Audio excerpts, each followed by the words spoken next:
खुद की पहचान एक बड़े शहर की कॉरपोरेट कंपनी में अनन्या नाम की एक लड़की मिड लेवल मैनेजर के रूप में काम करती थी। अनन्या अपने काम में बहुत अच्छी थी, लेकिन उसका असली झुकाव डिजिटल डेटा एनालिटिक्स की तरफ था। उस समय उस कंपनी के इस विभाग में सिर्फ पुरुषों का दबदबा था।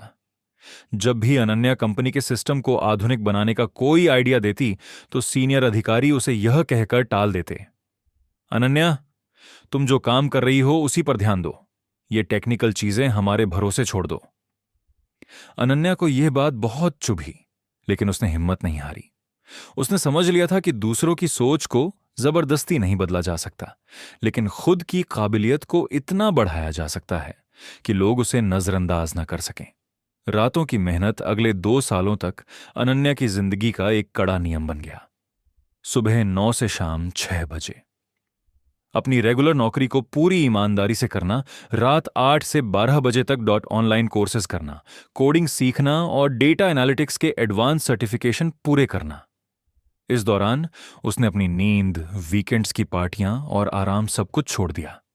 उसके साथ काम करने वाले लोग उसका मजाक उड़ाते थे कि जो तुम्हारे काम का ही नहीं है, उसमें समय क्यों बर्बाद कर रही हो। लेकिन अनन्या बस मुस्कुरा देती।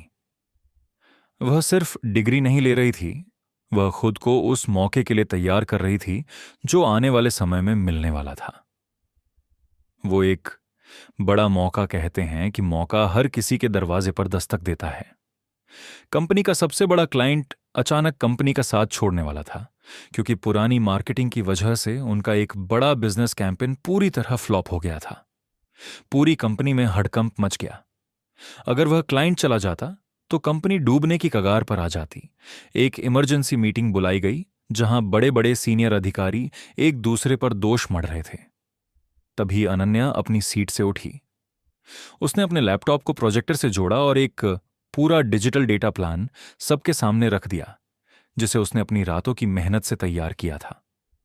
उसने ग्राफ और नंबर्स के जरिए दिखाया कि ग्राहक अब ऑनलाइन कहां शिफ्ट हो चुके हैं और कैसे एक नया कैंपेन सिर्फ 3 हफ्ते में सारा नुकसान कवर कर सकता है। पूरे कमरे में सन्नाटा छा गया। कंपनी के सीईओ ने अनन्या की आंखों में वो कॉन्फिडेंस देखा और कहा, तुम्हारे पास 3 हफ्ते हैं अनन्या, इसे सच करके दिखाओ। सफलता का आसमान अनन्या ने न सिर्फ उस क्लाइंट को वापस रुकने पर मजबूर किया, बल्कि अपने नए डिजिटल मॉडल से क्लाइंट को 40% ज्यादा का फायदा कराया।